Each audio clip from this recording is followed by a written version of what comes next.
Je m'appelle Marie-Ange Solekoumé, je suis rwandaise d'origine. Je suis ici depuis quelques années maintenant. Je suis maman de trois garçons. J'allais dire trois petits garçons, mais c'est vrai que l'aîné maintenant il a 12 ans. J'ai fait mes études ici, j'ai un master en finance. Je suis entrepreneur depuis pas mal d'années maintenant. Là, ce que je fais plus, c'est tout ce qui est wax, les pagnes. Le dernier bébé, c'est les turbans malléables qui s'appellent Maëlys, mais on aura le temps d'échanger dessus. Ça s'est fait naturellement, tout simplement, parce que j'ai toujours aimé la vente, le contact avec les personnes. D'ailleurs, même tous mes jobs étudiants, c'était dans la vente. Donc, c'est un secteur qui m'a toujours attirée, aussi de par mes parents qui étaient aussi commerçants. On a un peu ça dans le sang. Ça s'est mis en place naturellement aussi. J'ai essayé le monde de la finance, mais c'était pas ma direction, tout simplement. Maëlys, c'est la marque pour les turbans. Ça aussi, ça s'est fait naturellement en fait, parce que je suis une passionnée des turbans. J'attache énormément les turbans. Et petit à petit, j'ai commencé par quelques ateliers. Mais malgré les ateliers, certaines queens, comme je les appelle, elles s'en sortaient toujours pas. Donc j'ai essayé de trouver un moyen de faciliter la tâche du port du foulard tous les jours en rendant le turban malléable en fait. Comme on le voit ici, il a des fils de fer à l'intérieur, donc il permet d'être malléable. Ça, c'est un exemple, par exemple, de turban. Ils sont tous doublés satin. Et le choix du tissu principal va varier en fonction des matières en fait. Ici c'est du wax en coton, ça peut être de la soie, du viscose, de la taffeta, il y a des collections en lin, des strass, c'est vraiment en fonction des coups de cœur de ce que je trouve dans les magasins. Et j'essaie de varier aussi la diversité pour que toutes les communautés puissent s'y retrouver, que ça soit pas quelque chose de typiquement africain ou autre, mais que ça soit les maghrébines, les européennes, et ainsi de suite, qu'un large public puisse s'y retrouver dans mes turbans. Et la subtilité en fait, c'est qu'ils sont malléables. Donc on peut les manipuler facilement et ça a une mémoire de forme. Donc si on attache comme ceci, ça reste comme ceci. C'est la terminologie. Ouais.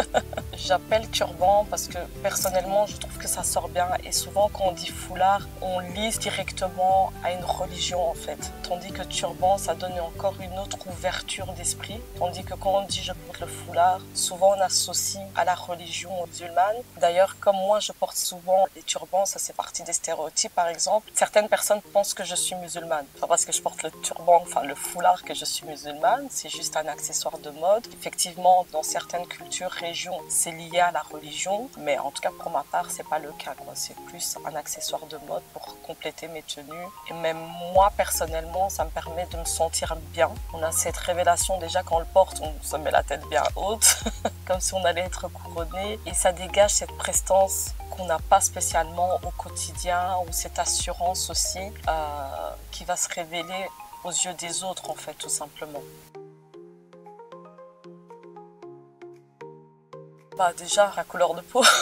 Être jeune, noir, dans l'entrepreneuriat, c'est pas évident. Que ça soit l'accès simplement à des locaux commerciaux qu'on veut louer ou même à la banque. Donc on associe en disant, mais est-ce qu'on a la maturité pour faire ça? C'est pas évident, on va dire. C'est pas comme si j'étais Pierre-Paul Jacques. Je me présente et les choses sont beaucoup plus faciles. Donc il y a ça aussi qui va un peu bloquer ou rendre les choses un peu plus difficiles dans notre démarche en fait, dans notre travail.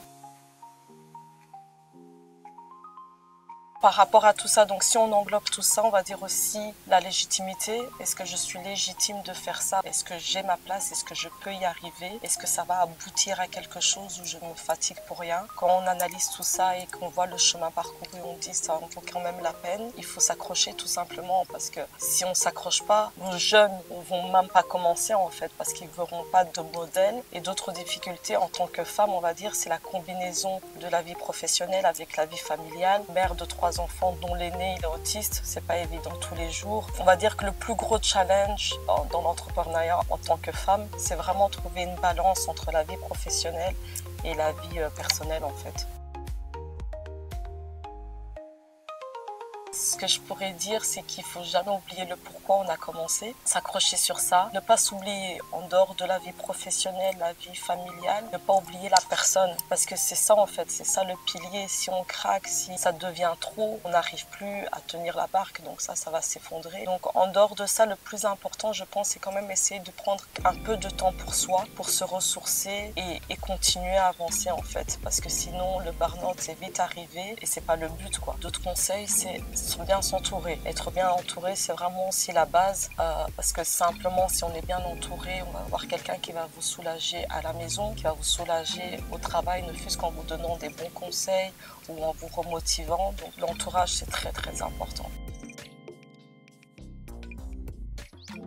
L'accompagnement, donc que ça soit avoir des mentors qui sont dans le même secteur ou qui sont entrepreneurs eux-mêmes. Ça peut être les réseaux de femmes, ça aide énormément. Parfois, il y a des réseaux qui proposent des formations, des coachings, des accompagnements. Même le fait de faire des rencontres, échanger entre entrepreneurs, ça aide énormément et on apprend tous les jours dans tous les cas. Parce que c'est vrai que de base, on est laissé pour compte et on se débrouille un peu toute seule de gauche-droite. Et on a aussi toujours ce blocage de dire « Ah, si on va vers les personnes pour leur demander de l'aide ou des choses comme ça, on va déjà nous considérer comme quoi, voilà, elles sont déjà faibles, elles viennent nous fatiguer, reste là, seulement on va chercher un simple travail. » Alors que pour un homme, ça sera jamais comme ça. Donc, il y a ça aussi. De plusieurs réseaux, notamment Belgium Entrepreneur, qui est vraiment un chouette réseau qui propose des formations, des accompagnements. Ils font pas mal d'événements aussi, qui est une belle vitrine pour ce que je fais. D'ailleurs, je le remercie. Et il y a aussi, par exemple, le Womanpreneur, qui est basé aussi à Bruxelles aussi, met en évidence les femmes entrepreneurs. Il y a aussi à Liège, la Woman Boss. En fait, c'est vraiment un peu partout. Il faut pas rester seulement dans un réseau, mais essayer de faire plusieurs réseaux où on trouve sa place, en fait, où on se sent bien. Parce que parfois, il y a des petites rencontres qui se font autour d'un brunch, d'une petite soirée au restaurant, entre entrepreneurs ou même entre femmes. Ces rencontres-là, il y a des entrepreneurs aussi dedans. Donc c'est une manière de rencontrer, de se créer son propre petit réseau, quoi. J'ai pas encore trouvé la réponse. On va dire que ça dépend aussi des secteurs d'activité. Il ne faut pas se mentir, il y a des secteurs d'activité qui sont un peu plus complexes que d'autres, que les banques aiment par rapport aux autres. Tout ce qui est high-tech, c'est un peu plus facile pour les banques parce que c'est des choses qu'ils comprennent, ils savent comment ça fonctionne ou ce genre de choses. Tandis que par exemple, les secteurs de commerce au détail, textile, il y a un peu plus de difficultés, il y a plus de faillites aussi, c'est une réalité. Donc les banques sont plus sceptiques ou plus réticents de supporter que d'autres secteurs en fait.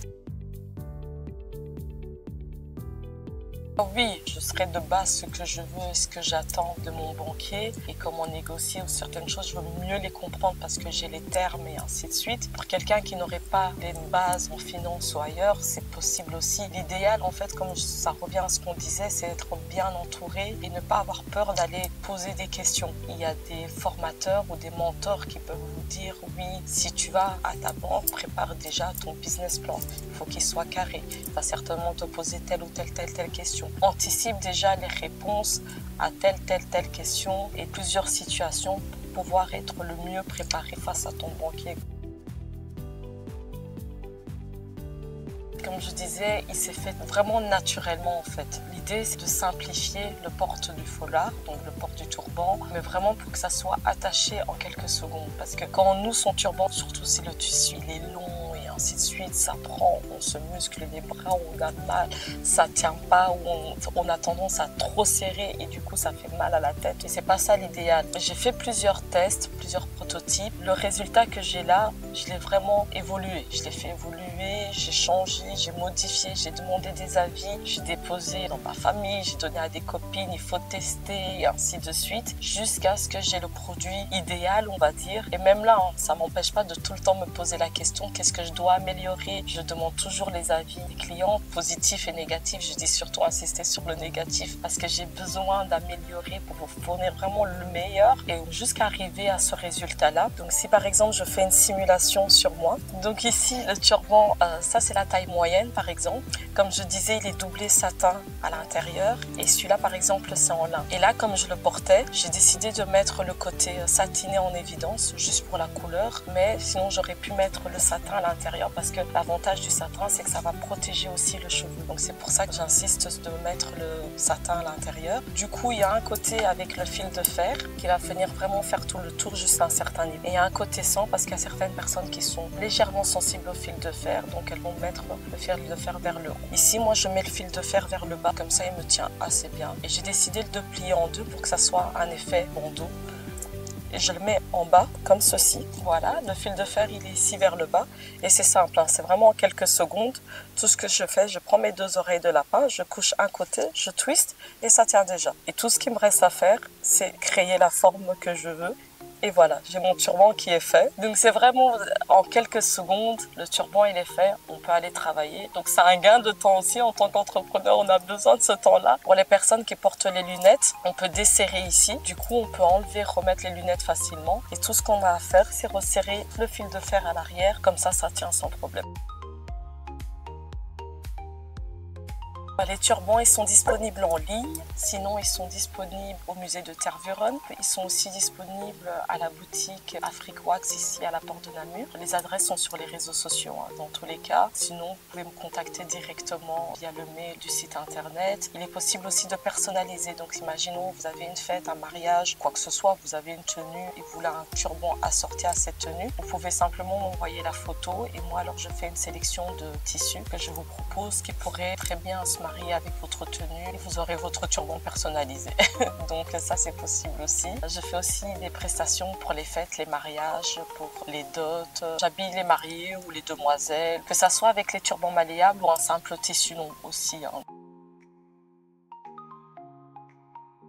J'aimerais bien vraiment plus m'ouvrir aussi à l'international. Je vends en France, dans quelques pays européens, pourquoi pas un peu plus en Afrique, aux États-Unis ou ailleurs, ça j'aimerais beaucoup. Ou avoir quelques partenariats avec plus de boutiques aussi, ça serait chouette. Vraiment une ouverture à l'international.